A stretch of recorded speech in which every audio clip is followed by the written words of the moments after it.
I'm Will Ripley in Taipei, Taiwan, and this is CNN.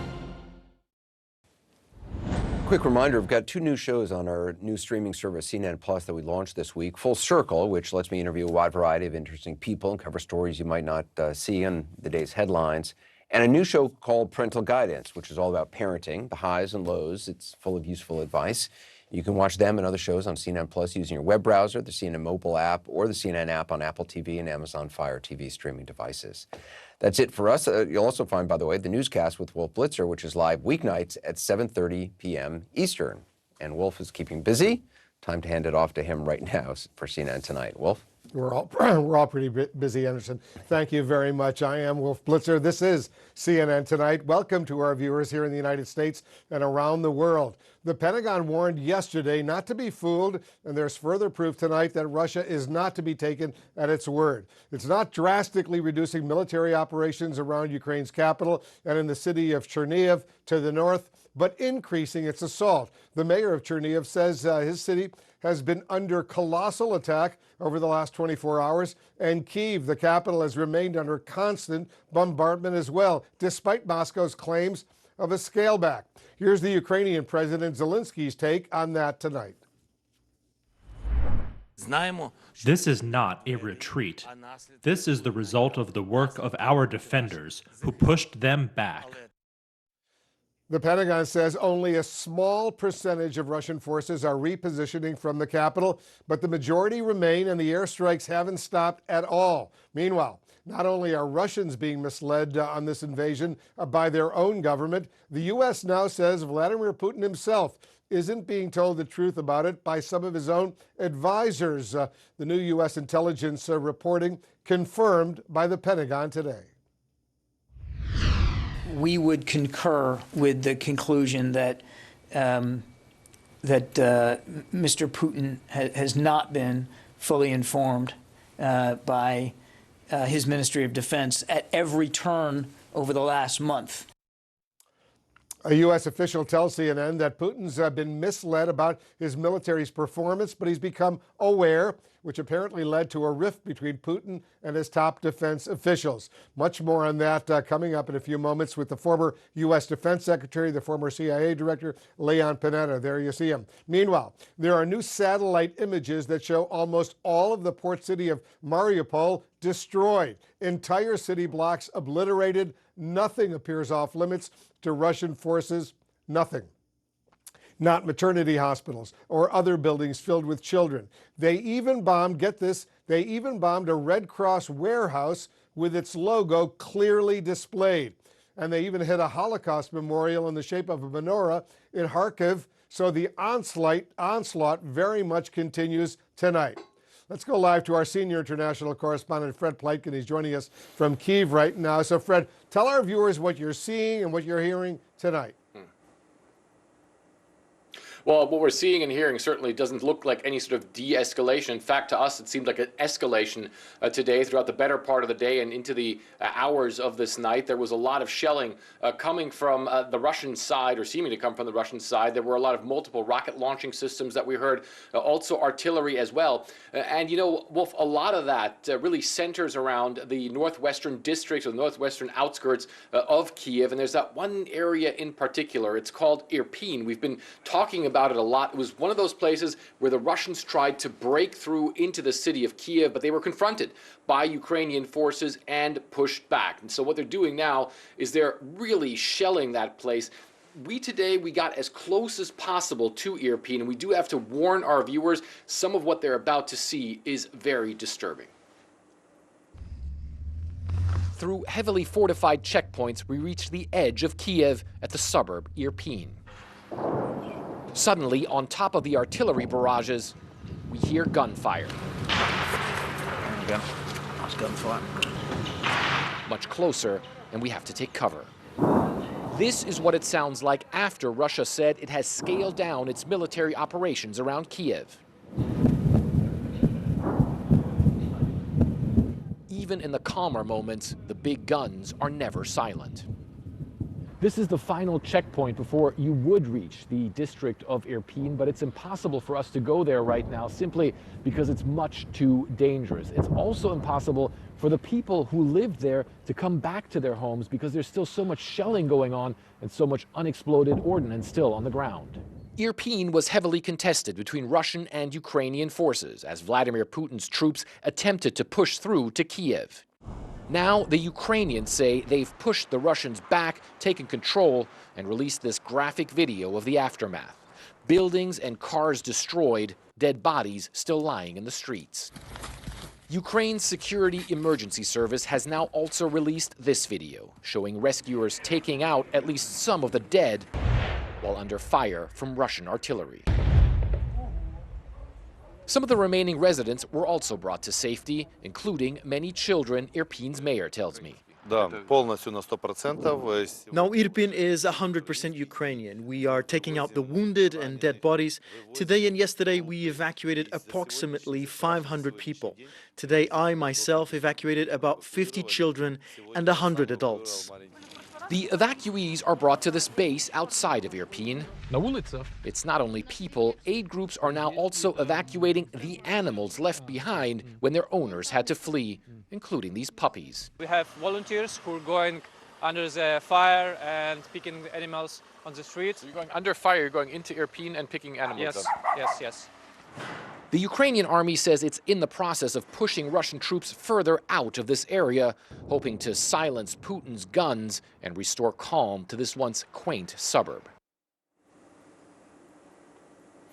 And Wolf, those noises of shelling, unfortunately, that's something that's all too common here in the Ukrainian capital, really throughout all the daylight hours and in the nighttime as well. One thing I did manage to do today, Wolf, is I managed to speak to the defense ministry here of this country, and they also said they did see some signs that some Russian units might be pulling away to Kiev and possibly might be going in the direction of Belarus. But they certainly don't believe that that's some sort of goodwill gesture by the Russians. They believe that quite simply the Russians can't push through into Kiev. They were confronted by the Ukrainians, they were beaten by the Ukrainians, and now some of them have to pull back, possibly for regrouping, Wolf. Yeah, you got to give the Ukrainian military a lot of credit. Fred Pleitgen in Kyiv for us. Stay safe over there. We will be in touch. Let's get some more perspective right now. Joining us now, the former Defense Secretary, the former CIA Director, Leon Panetta. Mr. Secretary, thanks so much for joining us. Let me begin with this new U.S. intelligence that Putin's own advisors have actually misled him on the state of the war in Ukraine. And it comes, however, a day after a top U.S. general told Congress that the United States may have a gap in its own intelligence gathering. What do you make of this new information that's emerging? First of all, do you accept, do you believe it? Well, I think it's pretty obvious that intelligence, frankly, on both sides, kind of failed in terms of really understanding what the Russian army was about and their capabilities, the failure of their leadership, the failure in logistics, and the failure of these fighters to be able to really achieve the goal that was set out in terms of the invasion. And I think we also, frankly, have received intelligence that the Russians were a lot more capable in terms of being able to conduct this invasion. I think we expected, frankly, that they would capture Kiev and basically try to take control within a few days of Ukraine, and that wasn't accurate either. So we're dealing with a little bit of bad intelligence on both sides. Here's what the Secretary of State, Antony Blinken, said about this intelligence today. Listen to this. One of the Achilles heels of autocracies is that you don't have people in those systems who speak truth to power or who have the ability to speak truth to power. And I think that is something that we're seeing in Russia. One U.S. official has told us, Mr. Secretary, it was pretty specific. He said that that he's now aware that he's been misled, and there's now a rift. We're talking about Putin, between him and his defense officials. What do you make of that? Well, I'm sure that those around Putin have basically not presented the whole situation the way it is, and have in fact misled him.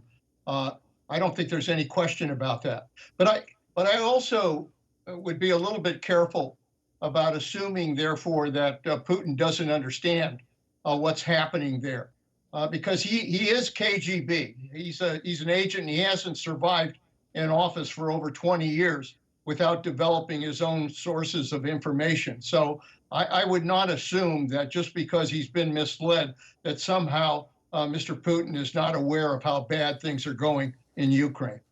So what is he going to do in terms of it's getting really bad? He now sees how bad it is. Does he pull back? Does he look for a way out? Or does he intensify this brutal slaughter that's been going on? I think it's dangerous, the moment we're in. We've entered phase 2 of this war. Phase 1 was the failed invasion by the Russian army to capture any major city, and was stalled on every level, and also obviously the strength of the Ukrainians in the way they fought. But we've entered a phase 2, which is going to involve what I think is kind of siege warfare plus stalemate. And the Russians are going to continue, I think, to use artillery and missiles and continue to attack areas within the Ukraine. And the Ukrainians are going to push back. So we're going to see some back and forth here. And it's a dangerous situation, because I think Putin is going to continue to try to achieve his goals. I don't trust the Russians. I don't think anybody should trust the Russians in terms of what they're saying, in terms of pulling back.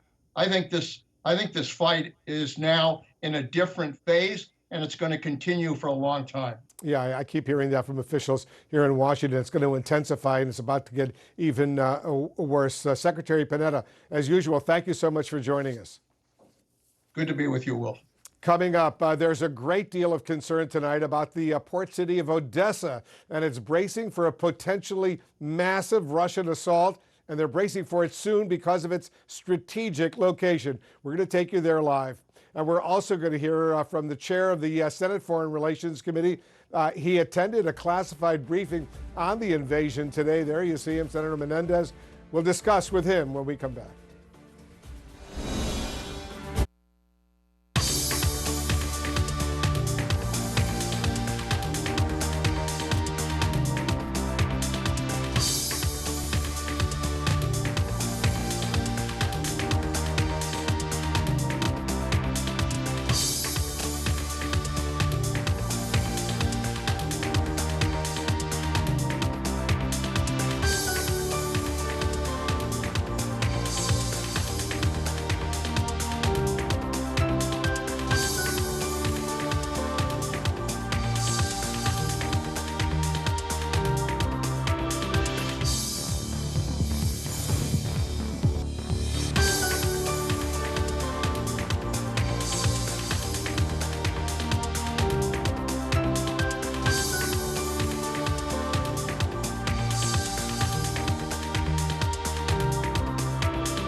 When life gives you lemons, rejoice. In fact, make sure your fruit bowl is always full of lemons. Here's why. Lemons are full of vitamin C and antioxidants, and drinking a glass of lemon water in the morning is a great habit to get into. It helps you hydrate, and the lemon provides vitamins. Lemon water can be helpful in preventing kidney stones as well. And if you don't like lemon water, consider making a healthy salad dressing or marinade out of freshly squeezed lemon. Lemons are also useful around the house. Lemon juice is good as a cleaner with antiseptic and antibacterial qualities. Mixed with vinegar, lemon juice is a great surface and glass cleaner too. Some quick lemon tips: store them at room temperature, keep them out of direct sunlight, and use them as quickly as you can. Lemons are best right after they're picked. No matter where you are in the world, there is a clear pattern on how governments and leaders use the power in their hands. Will this change Europe? Demonstrations erupted over unemployment. There could be some very serious national security questions. Living and working in the US right now gives me an important perspective as an outsider looking in. I'm Robin Kerno in Atlanta, and this is CNN.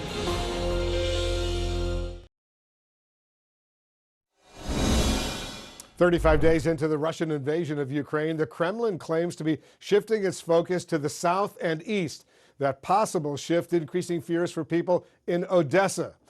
Odessa is normally a very thriving port city, the country's busiest on the Black Sea. The city is known for its resorts and its beaches, the tourism. Now, anti-tank obstacles block the roads. Sandbags and Ukrainian troops stand in defense of the city's historic opera and ballet theater. The size of Odessa's port and its proximity to a Russian base in Moldova make it particularly vulnerable. CNN's Ed Lavandera is in Odessa for us right now. Ed, so what is the mood in the city tonight? Well, there's a sense of defiance in the city. As we drove in earlier today, we saw people filling up parks, the people who are still here, kind of going about their business. On the road in that was filled with multiple military checkpoints, we'd noticed that all of the billboards on the road in had been changed and were now showing off this pro-Ukrainian, anti-Russian force messages to the Russian soldiers if they were to come in to Odessa from its north side. So there is that sense and that fortification that you talk about that really shows you what has been prepared. And many people here anxiously watching what is happening with Russian forces in the north. And all this talk about what exactly Russia is up to, how are they going to redeploy these assets and these forces into other parts of the country. And they take a close look at what's happened in Mariupol. And even though Russian forces have been stalled out for the most part just west of there near Kherson, there is concern about are they going to reattempt to take this part of Ukraine that would essentially be along the northern coast of the Black Sea and really fortify Russia's ability to control this part of the country. So even though it's been a relatively quiet few days here in Odessa, many people here, Wolf, anxiously watching exactly how things are going to begin to unfold and what Russia is going to be up to next. It's really a beautiful city, and people are bracing, sadly, for the worst. Ed Lavandera in Odessa for us. Ed, be careful over there. We'll stay in touch. Let's get some more now on how the White House is responding to all of this. Today, President Biden announced $500 million in direct aid, additional direct aid to Ukraine. But some Republican senators say that's simply not enough, and the U.S. should be providing more military assistance. The full Senate was briefed on the late-breaking developments on Ukraine earlier today. Let's get some specific details. We're joined now by the Democratic senator, the chairman of the Senate Foreign Relations Committee, Senator Bob Menendez. Mr. Chairman, thanks so much for joining us. After the briefing you attended today, one of your colleagues, Democratic Senator Chris Murphy, said there will be new announcements, he said, from the Biden administration soon on transfers of weapons. I wonder what you can share with us on the details of this upcoming announcement. Well, Wolf, I think the administration is doing everything possible to make sure that that which the Ukrainians can use and can get speedily and can put into action quickly is going to either be supplied by the United States or transferred from a neighboring country to continue to help the Ukrainians both deal with air defense questions as well as with all the other elements of Stinger, Javelin, and other lethal equipment. And I think that that will build upon the President's humanitarian announcement today. Because they really do need the anti-aircraft, the anti-tank, all those kinds of missiles, and they need tons of them. You think they're going to get what they want?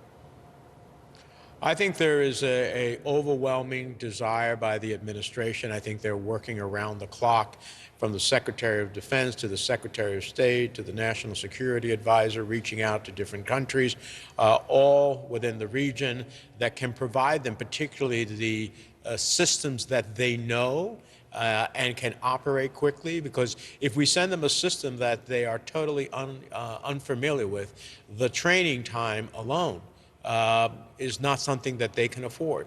So there is a unique process here about, yes, providing them the lethal assistance, yes, trying to be as forward-leaning as possible, including in air defense, but doing it in a way that the Ukrainians can actually use it, will know how to operate it, and can do it relatively quickly.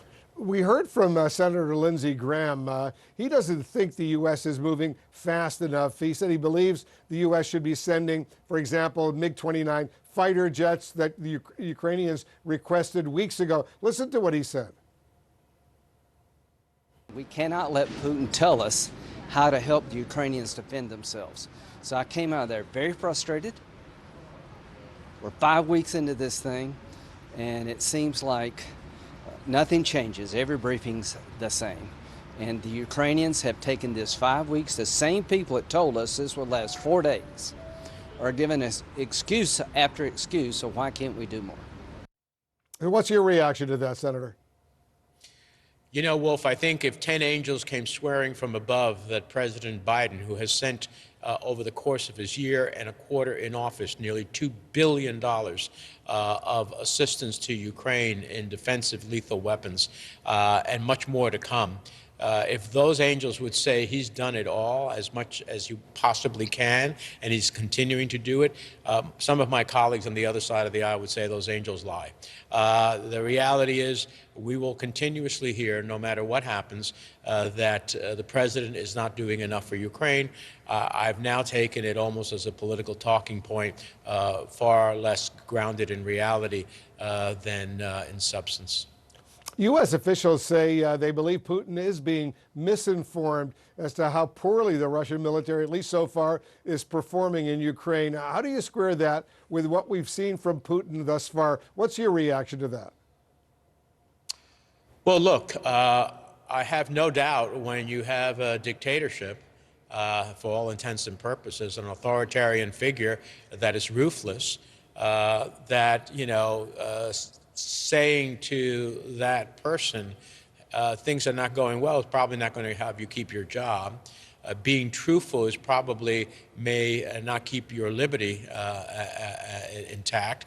And if you're really honest, maybe your life is gone. I mean, that's the reality of dealing with Putin. So I'm not surprised that those around him are unwilling to fully tell him what's happening on the battlefield. Having said that, you know, if he's just watching your show, Wolf, then he'll have a pretty good sense that things are not working out all that well.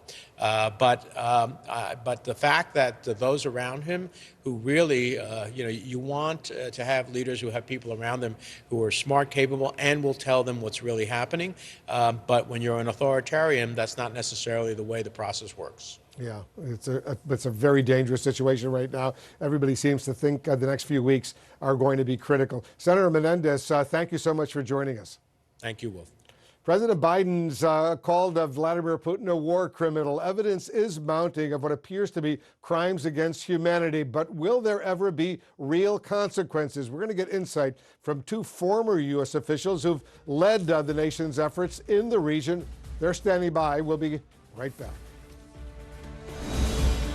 This is CNN. More people get their news from CNN than any other news source.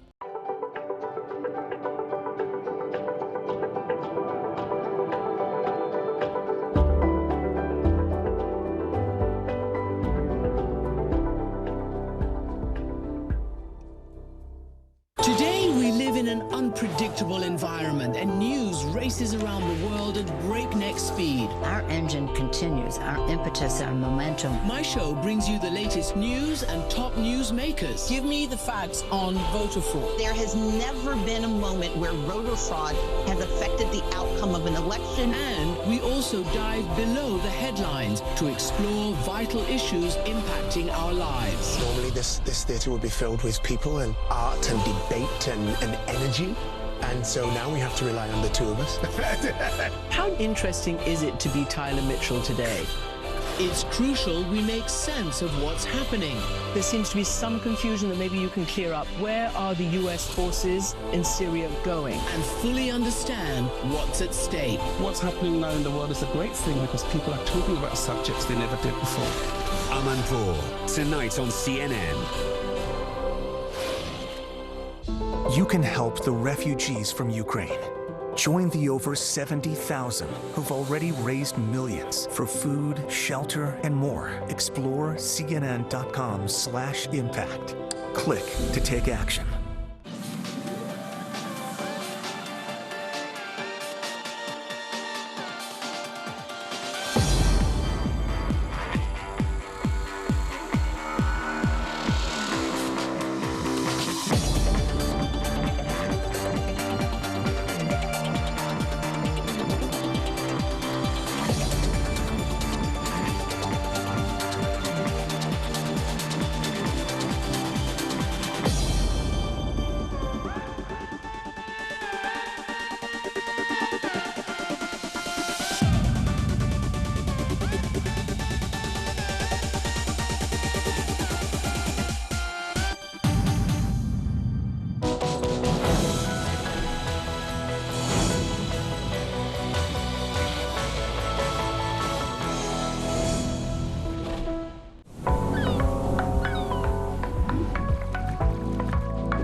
Business is all about making connections. But some connections are easier to make than others. With a CNN partner hotel, the world is always at your fingertips. CNN partner hotels, connected to your world. Out front tonight, a potential breakthrough in treating coronavirus. We've gotten very little help from the federal government. Could all this spending lead to a bigger economic crisis? One of our viewers saw you last night on the show. She says she's going to pay your rent this month. Shut up. I want to go now to an incredible story of survival. Would you do it all again in terms of being a nurse, knowing that that could put you at risk for this? I want to help people more than I ever have. Aaron Burnett out front on CNN. I'm Patrick Ottman in Havana, Cuba, and this is CNN.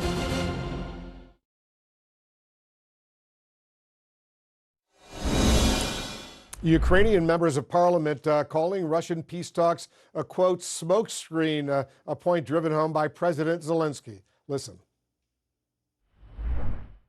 Yes, we have a negotiations process, but it's only words, without anything concrete. For us, the support from the U.S. is essential. Now it is particularly important to lend a shoulder to Ukraine and to show the whole might of the democratic world. My next guests have led U.S. efforts in the region. I'm joined now by Bill Taylor. He was the U.S. ambassador to Ukraine, and Evelyn Farkas. She was Deputy Assistant Secretary of Defense for Russia and Ukraine. To both of you, thanks very much for joining us. Evelyn, what value is there in these talks, given that it appears Putin isn't being told the whole story and is sort of making up stuff as he goes along? Well, Wolf, the value, I think, for Vladimir Putin is he can stall for time while his military forces try to regroup. We don't really know how much ability they have to come back, but we know that they, on land in terms of attacking Kyiv again, but we know that they have artillery and that they are in a position to, as you said in your earlier segment, frankly, decimate Odessa. For the Ukrainians, it's important to show the international community and their people, so for President Zelensky, that he is willing to, cooperate. He's willing to compromise. He's put some important and serious options on the table. He's moved the ball, but he's essentially negotiating with himself right now. So he does need more leverage from us, frankly. You know, Ambassador Taylor, you've sat at the table with the with other nations over your years as a diplomat, how do you put stock in what the other side is saying when you know there's only one man whose opinion really matters, and we're talking about Putin? Well, Wolf, you're of course right. And what you know is the people in this case, the people that the Ukrainians are across the table from, those Russians, they're not connected to President Putin. So they're kind of on their own. They're probably listening to these interesting proposals. Evelyn's right. The Ukrainians have come seriously to the table. They put some ideas on the table. They've had these conversations with the Russians in Istanbul and earlier up on the border with Belarus. So they are going through these motions, and the Ukrainians have made some progress, probably have some conversations, and maybe even made some adjustments to their proposals based on these conversations. The problem is the one you referred to. That is, there's no real connection. There's no obvious connection between those Russians and the person that you say, Wolf, is making the decisions. It's not a good system for them, and it doesn't help the Ukrainians. You're absolutely right. You know, Evelyn, the Pentagon announced today, and I think this was significant, that these so-called Switchblade drones are, quote, in the process of being delivered to Ukraine. How does that change the calculus for Ukrainian forces, at least potentially? Well, I think, look, anything that we provide the Ukrainians that provides them with the capability to reach out and attack the Russian forces and take them out one by one is meaningful. So this contributes in that fashion. I don't know how high they go and whether they provide a really good, robust air defense. So I suspect that they alone are not as significant as we would like. I'd like to see some more S-300s in there, something to give them higher air cover from the cruise missiles, et cetera. But look, everything we're providing every day is really useful, and I commend the administration for what they're doing. I just think we all need to do more and fast. Yeah, a lot of people agree with you. Ambassador, how much pressure can economic sanctions really put on Russia right now, given that we've already seen, and this I thought was surprising, the ruble has already rebounded to where it was a month or so ago? So that's one measure, Wolf, of the economy there. The other measure, though, is what's really going on with the people on the streets. And are they able to buy things? Do they see this fluctuation in the ruble? Do they see the sanctions on the banks that are affecting them? So their banks, the Russian people's banks, are not able to do international transactions, not able to borrow money, lend money. Their ability to do mortgages and pensions is affected. So the Russian people are feeling this, and they will notice other things as well. They are noticing that somewhere around 17,000 of their fathers, sons, and brothers and sisters have been killed in Ukraine. So there's a range of things that the Russian people are feeling, and that's going to have an effect. Yeah, we shall see. You know, Evelyn, we're already seeing, and this is serious and very disturbing, a growing hunger crisis right now emerge in the Middle East, parts of Africa, as a result of this crisis, this war in Ukraine. Can the rest of the world afford to wait for the time that the sanctions may really, the time the sanctions may take? Yeah, I mean, well, obviously, we already had a supply chain issue regarding many commodities. Then oil and gas came into the picture with this war. And then everyone woke up to the fact that Russia and Ukraine provide a tremendous, they're one of the top producers of wheat and other grains globally. And for countries like Egypt that rely on the government actually to buy and subsidize just the basic food, which is a bread, it could be devastating. So it's another argument, though, for getting, really providing robust support fast to Ukraine. We want to end this war fast, and obviously on terms that are favorable to Ukraine and the international order. It's now week 6 of this war. Ambassador Taylor, the UN Human Rights Chief, is the latest to talk of war crimes against Putin, for example, and the Russians. But given that neither Russia nor the U.S. right now actually recognize the authority of the International Criminal Court, what are the options for holding Putin personally accountable for the brutality and the war crimes that we're seeing? Well, first of all, just identifying his actions and the actions of that whole chain of command, by the way, it's going to be Putin on down, who are vulnerable to these war criminals investigations. by just naming them and making them think about the consequences of their actions. That is one effect right there. Then the question is the investigations, and the evidence is overwhelming. There are people out there filming right now and gathering that evidence. All of your work and your network's work and others are there. Evidence is going to be very clear. And when the Ukrainians prevail, and they will, Wolf, the Ukrainians will prevail sooner or later, I hope it's sooner, then there will be the steps that will go into the war criminal investigations. Just take a look at all the pictures of the residential areas, the apartment buildings, the schools, the hospitals, with kids, with men, women, and children murdered. You just take a look at that. It certainly feels like war crimes are being committed. Ambassador Taylor, Evelyn Farkas, to both of you, thank you so much for joining us. Thanks. Thank you, Wolf. We'll have more on the Ukrainian refugee crisis in just minutes. But up next, the comedian Chris Rock making his first appearance since Sunday night. That's when Will Smith slapped him at the Oscars. What Rock is now telling his fans tonight after days of silence. Plus, what the Motion Picture Academy now says happened in the moments after that confrontation. We'll have details. Stay with us. We'll be right back.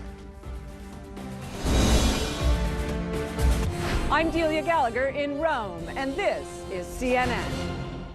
We live in such a fast-paced world where the news has been so relentless. Historic events have happened one after the other. I think that you need that daily appointment with viewers around the world to try and sort through the news of the day. What's important? Why does it matter to me? How do I put it all in context? We follow the news as it happens and where it happens. And then we also take a step back to walk the viewer through the day's news. That is the mission of Hala Garani tonight.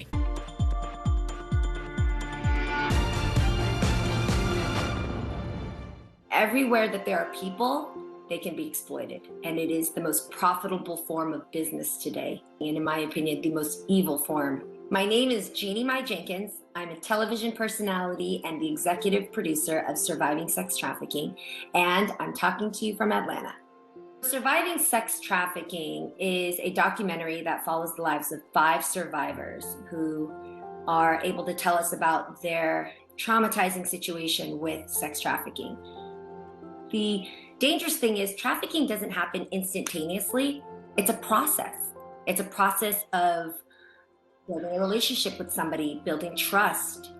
And trafficking preys on people's dreams. Every single one of us have dreams.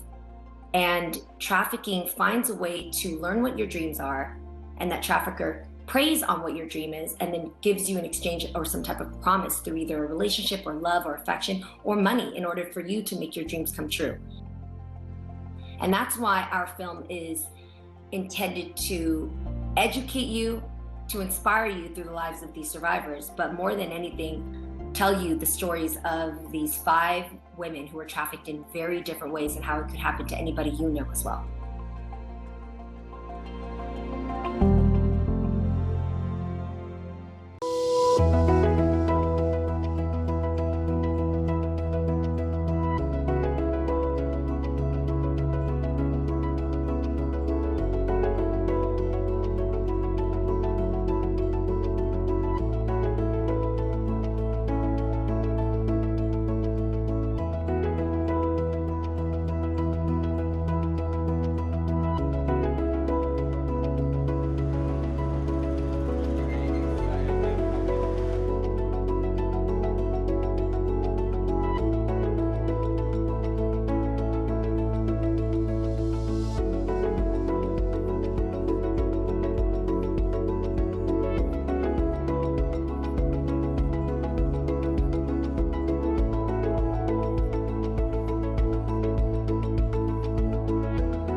try to be global and we try to be smart. And we try very hard to get both of those every week. But I want to hear our authentic voices of people who are passionate, or intelligent about a subject, who will make you smarter, move you emotionally, who will kind of challenge your mind or move your heart. And that's the consistency that we try to get at. Fareed Zakaria, GPS, Sunday on CNN.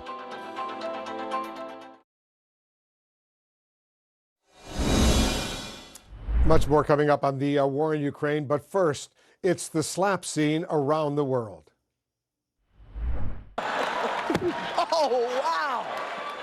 Wow. Keep Christ's name out your mouth. Wow, dude.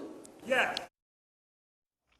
Just a little while ago, Chris Rock made his first public remarks about that incident at a stand-up comedy show in Boston. Our Chloe Melass is on the scene for us in Boston. Chloe, so what did you hear from Chris Rock tonight?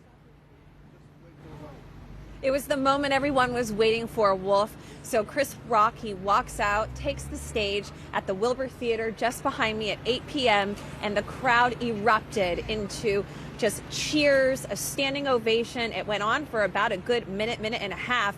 Then everyone sat down, and then they stood up and they gave a second standing ovation. Chris Rock looked visibly moved, emotional. He seemed to be wiping tears from his eyes. I'll tell you a little bit about what he said because there were no recording devices allowed, so I was scribbling as fast as I could. He said, "Let me get all misty," and S-H-I-T. He says, "I don't have a bunch of stuff to say right now. I had written a whole show before this weekend. I'm still processing what happened."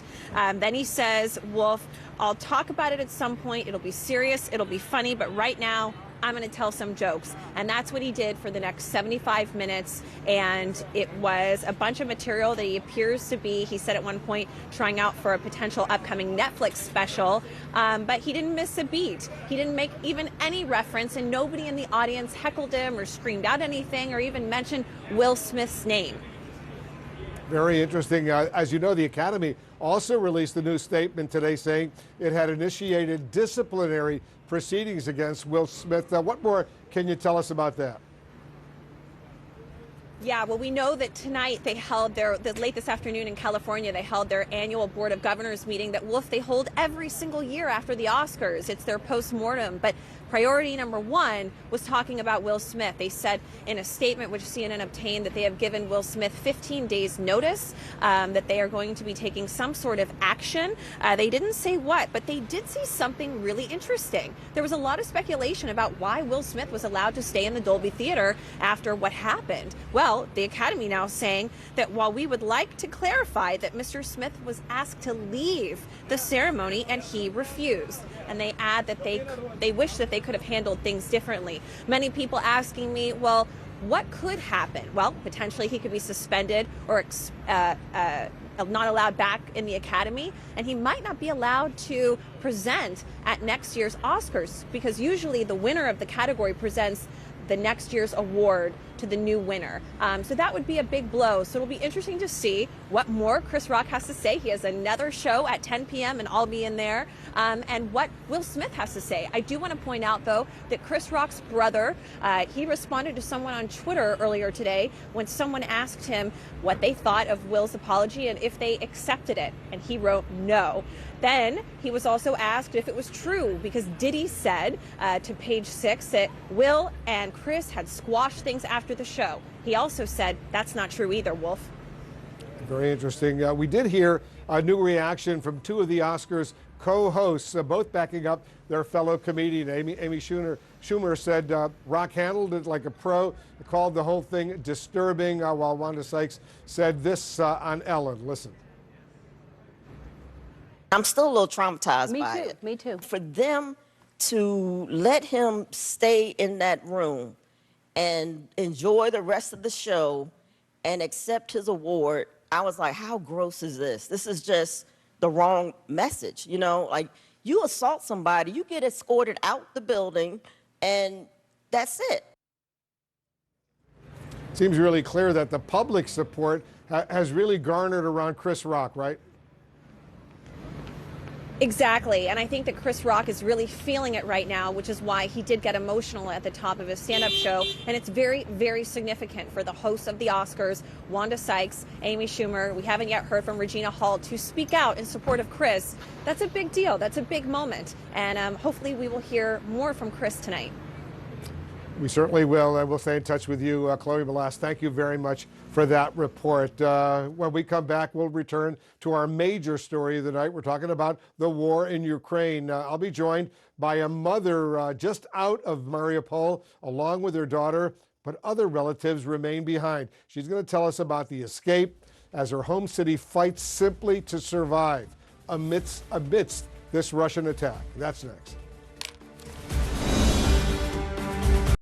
This is the result of one single blast. 3.3 million Ukrainians have now fled this country. You don't have to go far to find a family who has been displaced. We just heard an air raid siren ring out. We run down for cover. It is hard to imagine life returning here. In Kiev, Dnipro, Poland. This is CNN.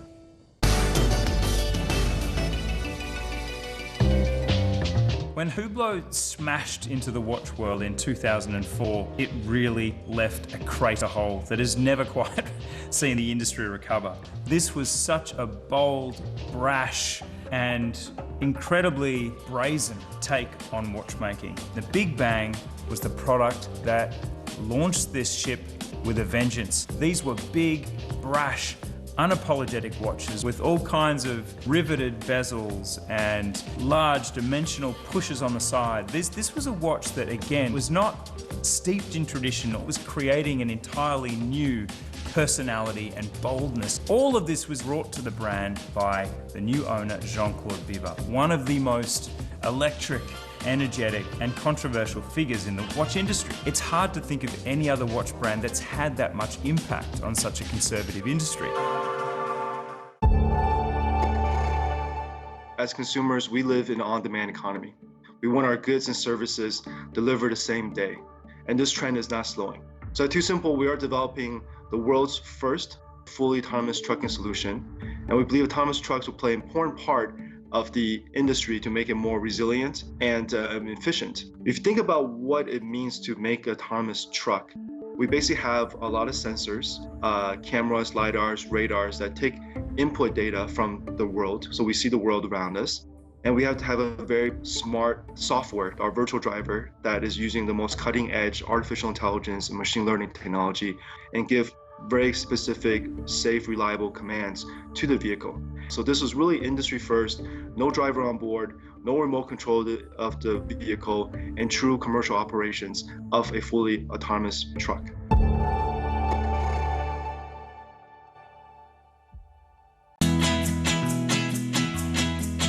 Long before there were refrigerators, people all over the globe were fermenting food to preserve it. The first humans were fermenting food as early as 6000 BC. Fermentation usually results in strong and slightly sour flavors. And that fermentation process also produces lots of good bacteria or probiotics that can be good for your gut. A healthy gut helps you digest food better and absorb nutrients more efficiently. So what are some of the foods to add to your diet? Kefir is a liquid milk beverage that has less sugar than yogurt and contains about 3 times more probiotics. And kombucha tea is a fermented black or green tea which has the same health benefits as tea with an added dose of probiotics and yeast. Try 2 popular fermented cabbage snacks. Sauerkraut is great added to a sandwich, or try some kimchi, a popular Korean dish.